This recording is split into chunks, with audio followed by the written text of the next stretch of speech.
सिर्फ अगर लालू प्रसाद ही होते तो 100 लोगों का नाम क्यों होता जी। कई लोगों को सजा क्यों मिली। भारतीय जनता पार्टी टारगेट करती है और सम्राट कुशवाहा को आपके लौ कुश समीकरण साधने से पहले ही टारगेट कर देती है और यह कह देती है कि आप दान में सीट पर लिए हुए हैं। आपने देखा कि इससे ललन सिंह नाराज हो जाएंगे, उपेंद्र कुशवाहा नाराज हो जाएंगे, दोनों आपस में बैठ करके घंटों बातचीत करते हैं।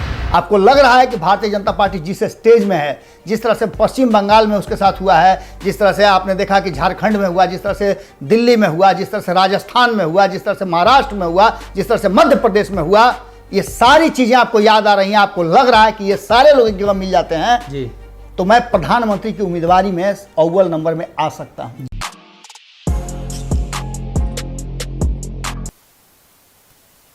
नमस्कार, आप भारत लाइव देख रहे हैं और ये रातों रात है जहां हम आपको हमेशा से वैसी ही खबरें देते हैं जो खबर आगे चलकर बिहार की राजनीति में सत्य साबित होती है। और पिछले खबर के आधार पर हम आगे आपको बताने की कोशिश करते हैं कि बिहार की राजनीति में क्या कुछ होने वाला है। अभी बिहार की राजनीति की चर्चा करें तो सबसे ज़्यादा जनता दल यूनाइटेड नीतीश कुमार की पार्टी की चर्चा हो रही है। और हो भी क्यों ना, लगातार पार्टी में कुछ कार्यक्रम हो रहे हैं, कुछ आगे पीछे हो रहा है, उतार चढ़ाव हो रहा है, तो चर्चा तो होगी ही। पोस्टर भी लगा, उतरा भी, सभी बात आप जानते हैं। बाबा के पास चलते हैं, क्या कुछ मामला है, नीतीश कुमार ने क्या गलती कर दी, पार्टी कैसे दो फाड़ में बट गई। बाबा, नीतीश कुमार की पार्टी जेडीयू, नीतीश कुमार के बारे में कहा जाता है कि वो पार्टी पर पूरा कमान रखते हैं, फिर दो फाड़ में कैसे बट गई? कौन कहता है कि उनका कमान छूटा है? जी। कौन कहता है कि पार्टी के अंदर में जो कुछ हो रहा है वो नीतीश कुमार जानते नहीं है? कौन कहता है कि जेडीयू के अंदर में जो कुछ भी हो रहा है उसके पीछे नहीं है? जी। जो कहते हैं वो शायद नीतीश कुमार को नहीं जानते हैं। सीधी सी बात आप समझ लीजिए कि नीतीश कुमार के बिना जेडीयू के अंदर में कोई पत्ता नहीं हिलेगा। जी। आपको याद होगा संपादक नमन मिश्रा जी आप ही के साथ पंचनामा कर रहे थे। जी जी। उन्होंने कहा था कि नीतीश कुमार को समझना बहुत मुश्किल है। बहुत मुश्किल है। और नीतीश कुमार की उन्होंने ये भी बात कही थी कि कहीं ऐसा तो नहीं कि नीतीश कुमार की सरद गति हो रही है। जी। लेकिन आप एक बात समझ लीजिए कि नीतीश कुमार शरद यादव नहीं है, न वो जॉर्ज फर्नांडिस है। जी। उन दोनों से अपने लिए अधिकार छीनने वाले शख्स हैं। जी। और अब तक भारतीय जनता पार्टी इतना मजबूत पार्टी को, हम मजबूत इसलिए कह रहे हैं कि दुनिया में सबसे ज़्यादा संख्या बल वाली पार्टी है। जी। उस पार्टी को अपने सामने दरवाजा पर खूंटा गाड़ करके उसको रस्सी से बांध करके नाथ पहना करके रखे हुए हैं। तो आप क्या समझ रहे हैं छोटी मोटी बात है क्या? जी। लेकिन बड़े बड़े पहलवान से भी कभी कभी छोटी छोटी चूक हो जाती है। जी, गलतियां हो जाती हैं। अब आप समझ लीजिए कि अच्छाई करने गए और बुराई हो गया। एक कहावत बड़ा बढ़िया कहा जाता है बिहार में, गांव देहात में जब आप जाइएगा तो लोग कहते हैं कि न बढ़िया गीत गाएंगे न मड़वे पुछाएंगे। जी। लेकिन इन सब से बिल्कुल अलग नीतीश कुमार हर बार अच्छा प्रयास करते हैं। हर बार वो चाहते हैं कि हम एक नया प्रयोग करें जो प्रयोग सफल हो जाए। नीतीश कुमार अपने प्रयोग में असफल हो जाते हैं, ये बहुत कम हुआ है। जैसे आप उठा के देखिए, अगर नीतीश कुमार का प्रयोग सफल होता तो 2013 में भारतीय जनता पार्टी को छोड़ करके आए थे, पूरे टसन के साथ उन्होंने सदन में कहा था कि मिट्टी में मिल जाएंगे, भाजपा के साथ नहीं जाएंगे। जी। ये प्रयोग उनका सफल रहा? हम आपसे पूछ रहे हैं, क्या यह प्रयोग सफल रहा 2013 में भारतीय जनता पार्टी को छोड़ना? जी नहीं, बिल्कुल असफल रहा। जी। क्योंकि जब छोड़ करके आ गए, मिट्टी में मिलने की बात की और फिर उसी के जगह में जा रहे हैं, तो इसका मतलब है कि आपकी आइडियोलॉजी, आपका सोच बिल्कुल ध्वस्त हो गया है। आप नहीं सोच पा रहे हैं उस दूरगामी परिणाम के बारे में। जी। या या फिर आप में इतना ज़्यादा लालच हो गया है कि आप जो जिस आइडियोलॉजी को लेकर के आए थे वो आप करना नहीं चाह रहे हैं, या करने का अवसर आपको नहीं मिल रहा है। एक बार फिर से चर्चा लगातार चल रही है कि नीतीश कुमार 2005 और 2010 वाले दौर में लौटना चाहते हैं। जी। आपने सुना होगा ललन सिंह को कि हम अपनी पार्टी को नंबर 1 पार्टी बनाना चाहते हैं और हम चाहते हैं कि हम 2010 वाला रिकॉर्ड दोहराएं, उससे बेहतर करें। जी। भैया ये संभव है? जी नहीं। सिर्फ इतिहास अपने आप को दोहराता है, आपके कर्म और कर्तव्य नहीं। जी। क्योंकि वो समय निकल जाता है। छूटा हुआ तीर, कमान से छूटा हुआ तीर जी। कभी लौट के नहीं आता है। ये वो युग नहीं है, सतयुग नहीं है ये कि आप कहिएगा कि तीर का संधान करके हम वापस लौटा लेंगे, आपसे जो छूट गया सो छूट गया। छूट गया। एक यही गलती नहीं है, बलंडर तो नीतीश कुमार से लगातार होता आ रहा है। भले नीतीश कुमार ये कहें कि मैं लालू प्रसाद से बेहतर नेता हूं, लेकिन लालू प्रसाद ने गलतियां बहुत कम की हैं।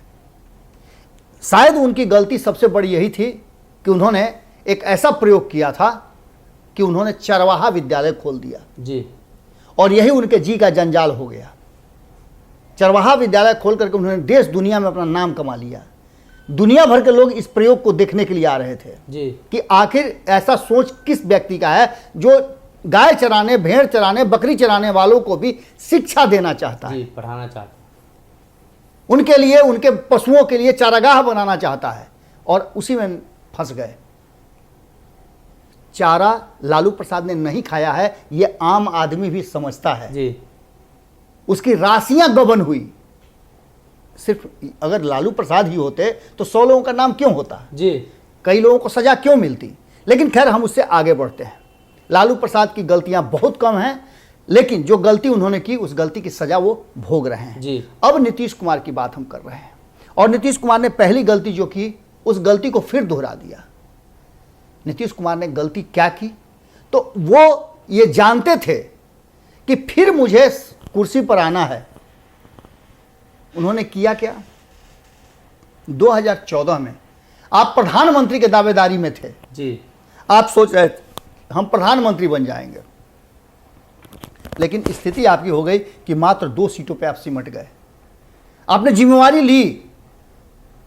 जिम्मेवारी लेकर के पहलवान क्या करता है कि रिंग छोड़ के नहीं भागता है। जी, पहलवान अगले तैयारी करता है। अभी हाल फिलहाल में आपने देखा किस तरह से एक गोल्ड मेडल मात्र जैवलिन थ्रो में आया है, और जिस शख्स ने देश का सर जो है वो गर्व से ऊंचा करवाया है, उसने कहा जी, कि मैं क्वालिफाई तक नहीं कर पाया था, लेकिन मैंने अपना जिद नहीं छोड़ा जी। और आज मुझे गोल्ड मेडल मिला।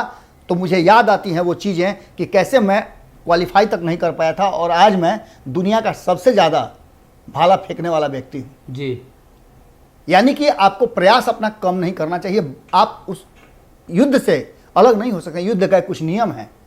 आपने 2014 की हार का जिम्मेवारी लेते हुए आपने जीतन राम मांझी को बैठाया। जी, ये मान लेते हैं कि आपने अच्छा किया, लेकिन फिर हटाया क्यों? अगर आपका निर्णय सही होता तो ना तो आपको उनको बनाने की जरूरत पड़ती, ना हटाने की जरूरत पड़ती। ये गलती इतना ही नहीं है, इसके बाद आपने 2015 में एक और काम किया। आप लालू प्रसाद और कांग्रेस के साथ आए। जी, जी, आपने मिल करके हराया भारतीय जनता पार्टी, जिसे मैं पूरे सवाब पर थी, तब आपने भारतीय जनता पार्टी को मात दिया और उसे 50 के आसपास सीटों पर रखने के लिए मजबूर कर दिया। जी, लेकिन फिर आपने 2 साल के अंदर में क्या किया? अगर आपका फैसला सही था, आपसे बलंडर नहीं हुआ था, तो फिर ठीक क्यों करने लगे? आप क्यों फिर गए उसी पार्टी में, उसी लोगों के साथ जिन लोगों को यह कह के आप आए थे कि मिट्टी में मिल जाऊंगा? या तो आप लालू प्रसाद के साथ छल कर रहे थे, या फिर आपने छल किया था भारतीय जनता पार्टी से, या फिर दोनों ठीक है, आप गलत हैं। सवाल तो यही आता है। जी। अब इस सवाल का जवाब कौन खोजेगा? ठीक है, आप जब फिर से भारतीय जनता पार्टी के साथ चले गए तो फिर वहां भी टिक करके आप नहीं रह रहे हैं।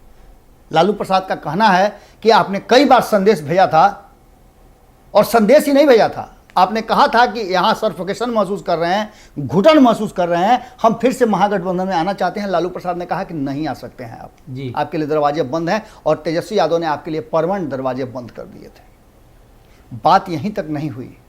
आपने 2019 में लोकसभा के चुनाव में क्या किया?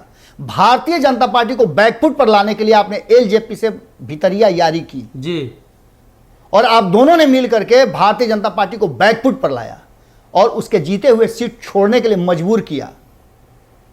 बदले में आपने ऐसा क्यों किया? आपको पता है, सारी दुनिया को पता है कि आपने जो सत्ता उसको सौगात में दिया था, उसका आप हिसाब किताब, सूद ब्याज वसूल रहे थे। आपको भारतीय जनता पार्टी ने दे दिया, आप 16 सीट पे जीत करके आ गए। तब आपने क्या किया? अपनी ही शर्तों पे आपने मंत्रिमंडल से नहीं शामिल होने का फैसला किया। जी, आज फिर मात्र 2 साल के अंदर में आप क्यों शामिल हो गए? आपने अपनी ही बातों को फिर से पलट दिया और आप कहते हैं कि मैं जानता तक नहीं हूं और आरसीपी सिंह मंत्रिमंडल में शामिल है। जी। मात्र 1 सीट आपकी पार्टी को मिला है। किसको मूर्ख बना रहे हैं? आरसीपी के साथ आपका संबंध बहुत प्रगाढ़ है, जिस बात को कहने के लिए यह पूरा जो भूमिका बनाई गई है, आपकी जीवनी बताई गई है, उस जीवनी का लब्बो-लुआब यही है कि आपसे एक बार फिर से ब्लंडर हो चुका है। आपने ब्लंडर किया है कि आप लौकुश समीकरण साधने के लिए गए थे जी। न तो लौकुश समीकरण आप साध पाए और न ही A to Z की पार्टी बना पाए। जी। क्या आपको लगता है कि ललन सिंह को अध्यक्ष बना करके आप लौकुश समीकरण को साध लेंगे?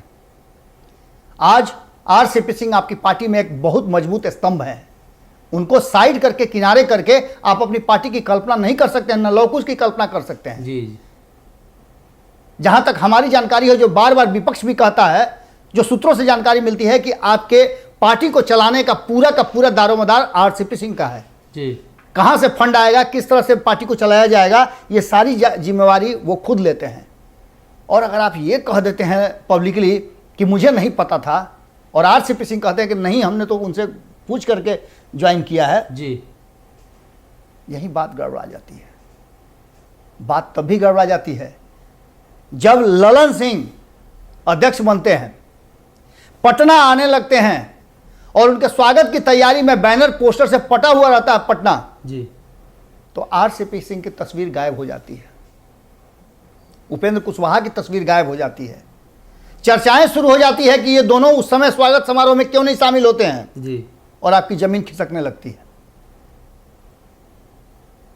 दूसरे दिन आप कुशवाहा को ताड़ातड़ी बुलाते हैं, और जब भगवान सिंह कुशवाहा शामिल होते हैं तो आप मंच पर जगह दे करके उनसे भाषण दिलवाते हैं और ये कहते हैं कि ललन सिंह के साथ इनका संबंध बहुत प्रगाढ़ है। जी। ललन सिंह अध्यक्ष होते हुए खुद उपेंद्र कुशवाहा के दरवाजे पर जाते हैं, उनसे मुलाकात करते हैं। ये लौकुश समीकरण नहीं है, ये आपकी पार्टी के भीतर उठे ज्वार भाटा का समेटने का एक प्रयास है। जी। एक तरफ दोनों मिलते हैं, दूसरी तरफ दोनों की तस्वीरें गायब करके आरसीपी सिंह जब आ रहे हैं 16 तारीख को पटना, तो उनके स्वागत की तैयारियों में होर्डिंग और पोस्टर लगा रहता है पूरे पटना में, और मीडिया जगत से लेकर के राजनीतिक जगत में हंगामा मच जाता है जी। कि आखिर ये सब क्या हो रहा है। क्या नीतीश कुमार के हाथ से पार्टी निकल गई है? ऐसा बिल्कुल नहीं है। आप चाहते हैं नीतीश कुमार जी कि आपस में एक दूसरे से भिड़ंत होता रहे, जिससे आपकी कुर्सी सुरक्षित रहे, और आप मनाने के, लोगों को जोड़ने के लिए आप कहीं ना कहीं इन सारी बातों को करते रहें और इसका फायदा आपको मिलता रहे डायरेक्ट। इन सारी बातों को लेकर के कहीं ना कहीं आप रणनीति बनाते हैं, आप योजना बनाते हैं, और इस योजना को बनाते बनाते आप अचानक से फेल कर जाते हैं। जी। एक बार फिर से आपके मन में प्रधानमंत्री का हुलस जगा है। आपको लग रहा है कि भारतीय जनता पार्टी जिस स्टेज में है, जिस तरह से पश्चिम बंगाल में उसके साथ हुआ है, जिस तरह से आपने देखा कि झारखंड में हुआ, जिस तरह से दिल्ली में हुआ, जिस तरह से राजस्थान में हुआ, जिस तरह से महाराष्ट्र में हुआ, जिस तरह से मध्य प्रदेश में हुआ, ये सारी चीजें आपको याद आ रही हैं। आपको लग रहा है कि ये सारे लोग एक जगह मिल जाते हैं जी। तो मैं प्रधानमंत्री की उम्मीदवारी में अव्वल नंबर में आ सकता हूं। जी। इसकी तैयारी आप कर रहे हैं, और इसीलिए आप लगातार अपनी पार्टी के लोगों को उसके लिए प्रेरित कर रहे हैं कि लोग कहें कि आप प्रधानमंत्री के सबसे मजबूत और सशक्त दावेदार हैं। इसके करने के चक्कर में आपकी पार्टी के अंदर में दो फाड़ हो गया है। यहां तक कहा जा रहा है, आपके विरोधी कह रहे हैं, और भीतर ही भीतर आपके साथी दल भी कह रहे हैं कि जिस तरह का भीतर में ज्वार भाटा उठा हुआ है, 16 तारीख को आरसीपी सिंह आएंगे। पोस्टर तो हट गया, आपने जबरिया पोस्टर हटवाया है क्योंकि सरकार आपकी है। आपने देखा कि ललन सिंह नाराज हो जाएंगे, उपेंद्र कुशवाहा नाराज हो जाएंगे, दोनों आपस में बैठ करके घंटों बातचीत करते हैं और ये नहीं कहते हैं कि नीतीश कुमार जी से मेरा बहुत पुराना संबंध है। दोनों ये कहते हैं कि हम एक दूसरे के पुराने दोस्त हैं जी। और नीतीश कुमार के साथ ही मत कहिएगा, लोक दल के समय के साथी हैं जी। आप समझिएगा इस बात को। कर्पूरी ठाकुर ने जब अपनी पार्टी बनाई थी तब के साथी हैं। इसका मतलब आप समझ रहे हैं ना। अगर ये समीकरण साधते साधते आपको आप ही के दोस्त भारतीय जनता पार्टी टारगेट करती है और सम्राट कुशवाहा को आपके लौ कुश समीकरण साधने से पहले ही टारगेट कर देती है और यह कह देती है कि आप दान में सीट पर लिए हुए हैं। आपको हिम्मत नहीं हुआ जब 2017 में थाल में सजा करके सत्ता दिए थे तो यह कहें कि हमने थाल में सजा के दिया है, आपको दान में कुर्सी दिया है। सत्ता दिया है, लेकिन भारतीय जनता पार्टी ने आपको दान में दिया है। ये एहसास आपको 24 घंटे करा रही है और ये भी कह रही है कि ख्वाब मत देखिएगा 2025 का, क्योंकि ये अंतिम समय आपका चल रहा है और 2025 तो बहुत दूर है। 2022 में क्या होगा ये फैसला करना भी मुश्किल है जी, क्योंकि आपने जैसे ही कहा, आपके अध्यक्ष ने कहा कि हम 5 राज्यों में होने वाले चुनाव में भारतीय जनता पार्टी से बातचीत करेंगे। अभी आपने सोचा, तब तक भारतीय जनता पार्टी का जवाब आ गया कि हम किसी के साथ कोई अलायंस नहीं कर रहे हैं, आपका संबंध सिर्फ बिहार में है जी। अब ऐसी स्थिति में आपके पास कौन सा रास्ता रह जाता है? आपकी पार्टी के अंदर विद्रोह मचा हुआ है। जो आपको अपना समझ रहा था उसके साथ आपने छल किया और बार बार ऐसे ऐसे प्रयोग करके अपने ही लोगों के साथ कितना छल कीजिएगा जी। आपके अगल बगल में जो आभा मंडल है, जो 5 लोगों का एक बना रहता था पंचरत्नों का, वो कभी एकजुट नहीं हो पाए। और ये सबसे बड़ा दुर्भाग्य रहा जनता दल यूनाइटेड का कि हर कोई एक दूसरे को शक की निगाह से देखता है और ये करने वाला कोई दूसरा नहीं, आप खुद ही हैं जी। हम ये बात नहीं कह रहे हैं, बल्कि आपके दल के लोग ये बात कहते हैं, आपके दोस्त ये बात कहते हैं और आपके विरोधी भी ये बात कहते हैं कि नीतीश कुमार ने कभी भी किसी पर भरोसा नहीं किया और न किसी को कभी अपना बनाया। अशोक चौधरी आप देख लीजिए, विजय कुमार चौधरी को आप देख लीजिए, विजेंद्र यादव को आप देख लीजिए, आप लगातार देखिए ना, आपने आरसीपी सिंह के साथ क्या किया, ललन सिंह के साथ क्या, उपेंद्र कुशवाहा के साथ क्या किया। ये सारे लोग लाइन लगा के खड़े हैं, कोई किसी पर भरोसा नहीं करता है। आरसीपी सिंह कहते हैं कि ललन सिंह और हम दो नहीं हैं और ललन सिंह ही उनके सीट को हथिया लेते हैं जी। ये किस तरह की राजनीति चल रही है? कहीं ना कहीं पार्टी के अंदर आप ही के ब्लंडर से 2 फाड़ नजर आ रहा है। और 16 तारीख को जब आरसीपी सिंह पटना आएंगे तो पोस्टर आप हटा सकते हैं, लोगों के यहाँ पर छपे हुए नाम को हटा नहीं सकते हैं। और जिस तरह से उन्होंने इन 6 महीना साल भर के अंदर में, जब से प्रशांत किशोर हटे हैं पिछले 2 सालों में, इतना मान के चलिएगा 2-3 सालों में, जिस तरह से उन्होंने पार्टी पर अपना पूरा वर्चस्व बना लिया है, आरसीपी सिंह के नाम की भीतर ही भीतर टूटी बोलती है जी। इसको आप लोगों के दिल से नहीं निकाल सकते हैं। तो निश्चित रूप से आने वाले समय में जिस तरह से आपका विरोध आपके दोस्त कर रहे हैं, वैसे ही आपके विरोधी भी कर रहे हैं जी। दोनों तरफ से विरोध हो रहा है। ऐसी स्थिति में जब विरोधी बहुत ज़्यादा हो जाए तो चिंता जरूर करनी चाहिए और आपको चिंतन भी करनी चाहिए कि आखिर कहाँ आपसे गलती हो रही है, कहाँ ब्लंडर हो गया जिससे आपकी पार्टी के अंदर ही घमासान मचा हुआ है। जी, तो नीतीश कुमार की पार्टी में जो ब्लंडर हुआ है और जो ज्वार भाटा निकलने को तैयार है, अब देखना ये होगा कि नीतीश कुमार ने पोस्टर हटवा लिया है और पोस्टर हटाने मात्र से ये काम नहीं होगा। जो बातें निकलकर सामने आनी थी उस पोस्टर के माध्यम से सारी बातें सामने आ चुकी है। अब आने वाले दिनों में नीतीश कुमार की पार्टी जेडीयू किस तरीके से चलती है ये देखने वाली बात होगी, क्योंकि पार्टी में पहले से ही कई लोग उस कुर्सी के दावेदार हैं, उस जगह के दावेदार हैं जिस जगह पर उन्हें नहीं बिठाया गया है। और जब कुर्सी के लिए लड़ाई होती है तो आपको पता ही होगा व्हील चेयर हो जाता है। जिसको सामने आया वो हड़प लेता है, जो पीछे रहा वो जद्दोजहद में रहता है कि कब मेरे सामने आए कि अब हड़पे। अब आने वाले दिनों में देखना यह होगा कि जेडीयू का क्या होता है। आप बने रहिए हमारे साथ। बहुत बहुत धन्यवाद। अगर ये वीडियो पसंद आई और वह बिहार के राजनीति और बिहारियत से सरोकार रखेनी तो सब्सक्राइब बटन दबा के चैनल के सब्सक्राइब कर ली। ओजे एगो घंटी बा, ओकरा बटन दबा देला से कुल सटीक और मारक खबर रुआ मुफ्त में मिल जाई। अगर रुआ पत्रकारिता के हमनी के नया प्रयोग में सहयोग कर चाहतानी तो ज्वाइन बटन दबा दी। पेटीएम नंबर नोट कर ली 9386816700। धन्यवाद।